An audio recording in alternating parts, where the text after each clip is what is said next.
18 नवंबर 2025 की बात है कि एक व्यक्ति अपनी वाइफ से कहता है कि मैं आज किसी काम से बाहर जा रहा हूँ और मैं आज रात को लौट कर नहीं आ पाऊंगा, इसलिए तुम अपना और बच्चों का ख्याल रखना और जो मेन गेट है उसको अंदर से अच्छे से लॉक कर लेना, क्योंकि आजकल सोसाइटी में ऐसी सारी घटनाएं घटित हो रही हैं जिसमें चोरी वगैरह हो सकती है, इसलिए तुम गेट को अच्छे से अंदर से लॉक कर देना। यह वह व्यक्ति अपनी वाइफ से कहता है और कहने के बाद वह कहीं बाहर नहीं जाता है, बल्कि उसी घर में एक रूम में जाके छुप जाता है।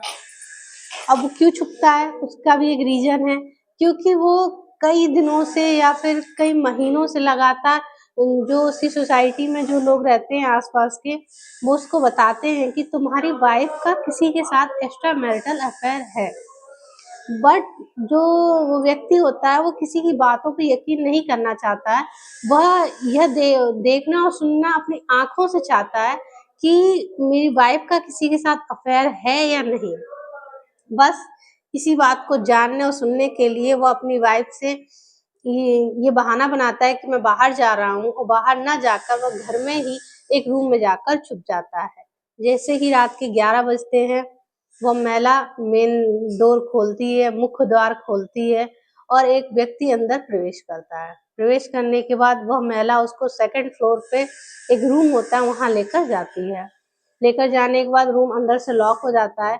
इधर जो इसका हस्बैंड होता है, जो एक रूम में छुपा हुआ होता है, वो टाइम देखता है, वो कहता है कि 10 मिनट से ज़्यादा हो गया, अब मुझे जाकर देखना चाहिए कि वो व्यक्ति कौन है और वो मेरे घर में क्या कर रहा है। वो पहले पूरा घर देखता है, देखने के बाद वो सेकंड फ्लोर पे जाता है, जहाँ जिस रूम में वो महिला और जो दूसरा व्यक्ति होता है, वो अंदर होते हैं। जब उसका हस्बैंड अपनी वाइफ को किसी अन्य व्यक्ति के साथ देखता है, तो वो बहुत ही ज़्यादा भड़क जाता है और भड़कने के बाद वो अपनी वाइफ को बहुत ही ज़्यादा गुस्सा करता है और अपनी वाइफ से कहता है कि ठीक है, सुबह होने दो, मैं तुम्हारा जो ये सच है, वो तुम्हारे परिवार, तुम्हारे भाई, तुम्हारे पिता और तुम जिस समाज में, जिस सोसाइटी में रहती हो, सबके सामने मैं लेकर आऊँगा। और कि रात बहुत हो चुकी है, इस टाइम तो मैं कुछ नहीं कर सकता, बट सुबह जैसे ही सुबह होगी, मैं तुम्हारा ये सच सबके सामने लेकर आऊँगा और वो ही तुम्हारा फैसला करेंगे। यह बात सुनने के बाद वो महिला बहुत ही ज़्यादा चिंतित हो जाती, बहुत ही ज़्यादा परेशान हो जाती है और इन्हीं सारी चीज़ों को लेके तीनों लोगों में आपस में वाद-विवाद होता है। लेकिन उस व्यक्ति जो उस महिला का हस्बैंड होता है, उसको ये नहीं पता था कि शायद जो आज की रात है उसकी लास्ट नाइट होगी, क्योंकि वो उसका कत्ल कर दिया जाता है। कत्ल करने के बाद उसके 6 टुकड़े किए जाते हैं, 2 बैग में टुकड़ों को रखा जाता है और अलग-अलग जगह पे फेंक दिया जाता है। नमस्कार दोस्तों, राधे-राधे। एक बार फिर आप सभी तमाम लोगों का हमारे इस वीडियो में स्वागत है। उम्मीद करती हूँ आप लोग स्वस्थ होंगे, मस्त होंगे, अपना और अपनों का ख्याल रख रहे होंगे। आज फिर मैं आप लोगों के सामने एक कहानी लेकर आई हूँ। यह कहानी रियल लाइफ से कनेक्टेड है और ये कहानी अभी मुझे लगता है कि नवंबर में ही घटित हुई है। तो मैंने सोचा कि मैं आप लोगों के सामने ये कहानी लेकर आऊँ और मेरा इस कहानी को सुनाने का उद्देश्य यही होता है कि जो समाज में जो घटनाएँ घटित हो रही हैं, उन घटनाओं से आपको अवगत कराना, ताकि आप सतर्क रहें, सावधान रहें, अपना और अपने परिवार का अच्छे से ख्याल रखें। और इसके अलावा मेरा इस कहानी को सुनाने का कोई उद्देश्य नहीं होता है। अगर आपको मेरी ये कहानी अच्छी लगे, मेरा ये जो मैं काम कर रही हूँ ये आप लोगों को पसंद आए, तो आप मेरे वीडियोज़ को लाइक करिए, मेरे वीडियोज़ को शेयर करिए और मेरे वीडियोज़ पे प्यारा-प्यारा कमेंट कर सकते हैं, ताकि मुझे मोटिवेशन मिले और मैं ऐसी ही समाज में हो रही छोटी-बड़ी घटनाओं को आप लोगों के सामने लाती रहूँ। आज की जो ये घटना है, ये उत्तर प्रदेश के संभल जिले की है। उत्तर प्रदेश के संभल जिले में राहुल नाम का एक व्यक्ति था, जो अपनी पत्नी और 2 बच्चों के साथ एक खुशहाल ज़िंदगी जी रहा था। लेकिन उसको क्या पता था कि उसकी ज़िंदगी में एक ऐसा दिन भी आएगा, जब उसको बहुत सारी चीज़ों से गुज़रना पड़ेगा और शायद वो अपनी ज़िंदगी को ही उस दिन खो देगा। ऐसा उस व्यक्ति के साथ होता है। उस व्यक्ति की शादी रूबी नाम की महिला से करीब 15 साल पहले होती है। उसका 12 वर्ष का एक बेटा होता है और एक 10-11 साल की एक लड़की होती है और इन दोनों का परिवार काफ़ी अच्छा खुशहाल ज़िंदगी जी रहा होता है। लेकिन जो महिला होती है, उस महिला के बारे में ऐसा उस सोसाइटी में लोग या आस-पास के लोग बताते हैं कि वो जो महिला थी उसको अलग-अलग लड़कों से या अलग-अलग व्यक्तियों से बात करना पसंद था, उनके संपर्क में आना पसंद था। और इस बात से उसके हस्बैंड जो उसका हस्बैंड था बिल्कुल अवगत नहीं था, उसको इस तरह की कोई भी इन्फॉर्मेशन नहीं थी। जो राहुल होता है वो भी संभल जिले का होता है बट उसका जो गाँव होता है वो दूसरा होता है। तो जो अपना पैतृक घर होता है वहाँ छोड़कर अपने ससुराल में जूते का व्यापार करता है और यहीं पर अपने ससुराल में अपनी पत्नी और बच्चों के साथ रहता है। धीरे-धीरे 15 साल गुज़र जाते हैं शादी के। एक दिन जब उस राहुल को अपनी वाइफ पे शक होने लगता है, तो वो चाहता है कि वो अपनी आँखों से इन चीज़ों को देखे और यकीन करे, ना कि सुनी हुई बातों पर। इसलिए अपनी 18 नवंबर 2025 को वो अपनी वाइफ से कहता है कि मैं बाहर जा रहा हूँ और मैं आज रात को नहीं आऊँगा, तुम अपना और बच्चों का ख़्याल रखना। यह कहकर वो अपने ही घर के किसी एक रूम में जाकर छुप जाता है। जैसे ही 11 बजते हैं, एक आदमी जिसका नाम गौरव होता है, वो प्रवेश करता है। आने के बाद दोनों सेकंड फ्लोर पे जाते हैं एक रूम में, आपस में अंदर से लॉक कर लेते हैं, आपस में बातचीत करने लगते हैं और उसके बाद जो उसका हस्बैंड होता है, राहुल, वो नीचे से आता है, उन दोनों को आपत्तिजनक स्थिति में देख लेता है। देखने के बाद उसका जो गुस्से का लेवल होता है, वो बहुत ज़्यादा हाई हो जाता है, बहुत ज़्यादा हाइपर हो जाता है और अपनी वाइफ पे इतना ज़्यादा गुस्सा करने लगता है और कहता है कि अभी तो बहुत रात हो चुकी है, लेकिन मैं कल सुबह तुम्हारा जो ये सच है, तुम्हारे माँ-बाप, भाई, तुम्हारे समाज के सामने लेकर आऊँगा, वही तुम्हारा फैसला करेंगे कि तुम्हारे साथ क्या होना चाहिए। वो महिला बहुत ही ज़्यादा डर जाती है।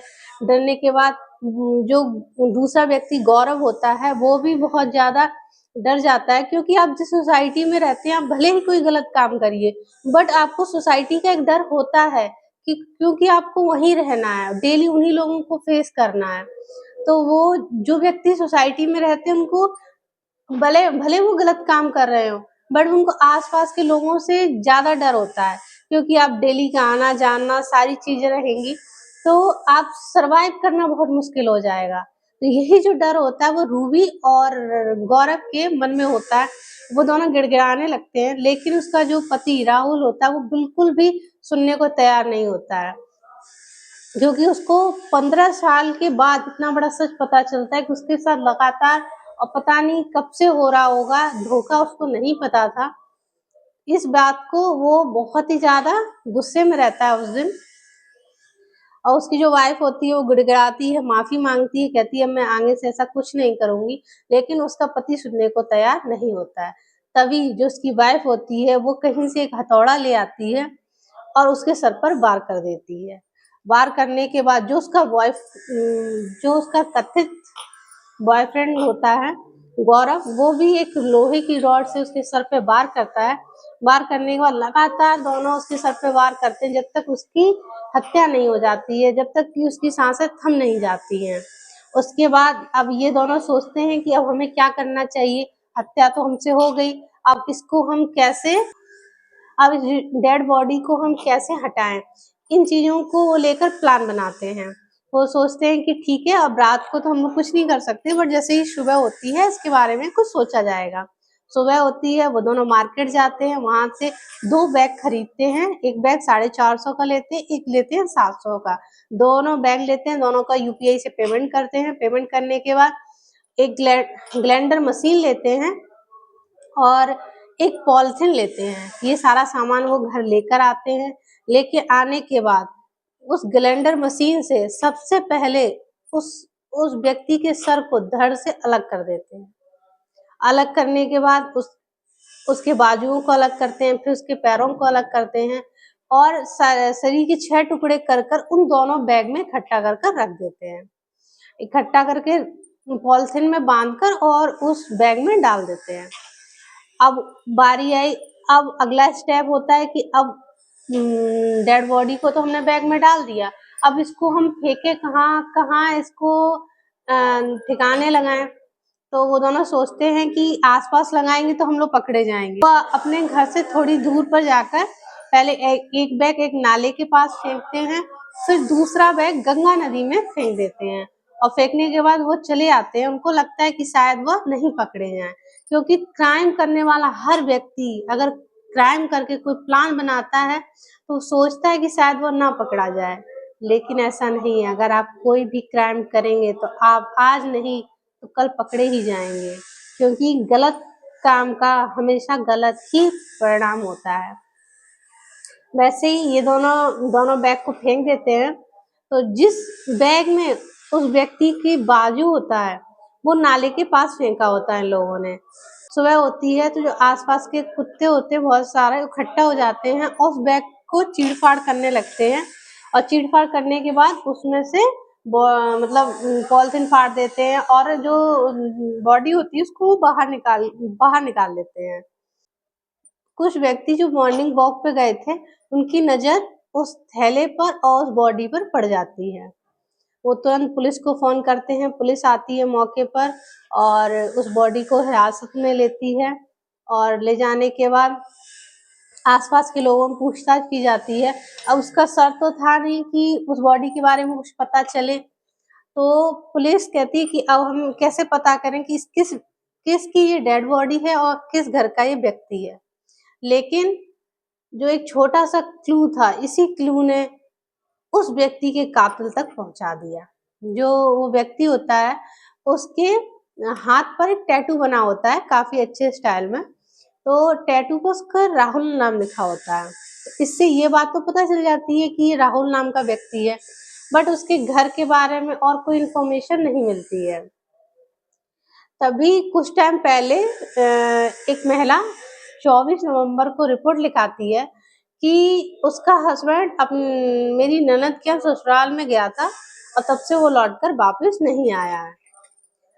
तो जब पुलिस को उसी के आसपास कोई रिपोर्ट मिलती है कि हाँ कोई गुमशुदगी की रिपोर्ट है, तो पुलिस उस महिला को बुलाती है। बुलाने के बाद उसे वो जो डेड बॉडी की फ़ोटो उन लोगों ने खींच रखी थी, वो फ़ोटो दिखाती है और वो टैटू वाला फ़ोटो उसको दिखाती है कि क्या ये आपके हस्बैंड की फ़ोटो है। वो महिला तुरंत ही डिनाई कर देती है, मना कर देती है कि नहीं ये मेरे हस्बैंड नहीं हैं। उनके किसी भी हाथ पर कोई टैटू नहीं बना है। पुलिस को पहले शक होता है, फिर उसके बाद जो पुलिस होती है वो रूबी से उसका फ़ोन माँगती है। फ़ोन माँगने के बाद उसमें जो फ़ोटोज़ होती है उसको स्क्रॉल कर रही होती है, तभी अचानक उसके सामने एक ऐसी फ़ोटो आ जाती है जिसमें वो जो व्यक्ति होता है, जो टी-शर्ट पहना होता है, वही टी-शर्ट के साथ वो महिला फ़ोटो में होती है। पुलिस वाले जब ये फ़ोटो देखते हैं तो उनको डाउट हो जाता है उस महिला पे और ये कहते हैं कि ये तो वही टी-शर्ट है जो हमें डेड बॉडी के पास मिली और यही टी-शर्ट ये व्यक्ति पहना है जिसके साथ तुम फ़ोटो खिंचाई हो। तो ये चीज़ें कनेक्ट करने की वो कोशिश करते हैं और उस महिला का फ़ोन नंबर लेते हैं, उसके हस्बैंड का फ़ोन नंबर माँगते हैं। माँगने के बाद उस महिला के फ़ोन नंबर को सर्विलांस पे लगाया जाता है, सीडीआर निकाली जाती है।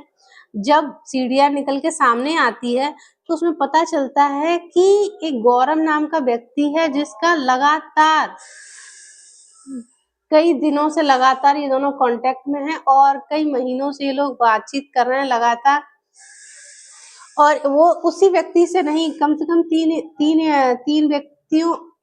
3 और व्यक्ति थे जिनसे वो लगातार बात करती थी। लेकिन ये जो गौरव नाम का व्यक्ति था, इससे उसकी सबसे ज़्यादा बातचीत थी।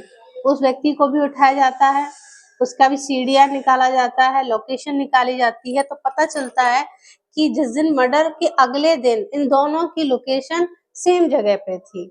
तो पुलिस को इस बात पे पूरा यकीन हो जाता है कि इस मर्डर में इन दोनों का पूरा हाथ है और पुलिस अपनी तरफ से सख्ती करती है, तब दोनों इस बात को कबूल करते हैं कि हाँ, उन लोगों ने मिलकर ही राहुल का मर्डर किया है और इस मर्डर में उन दोनों का हाथ है।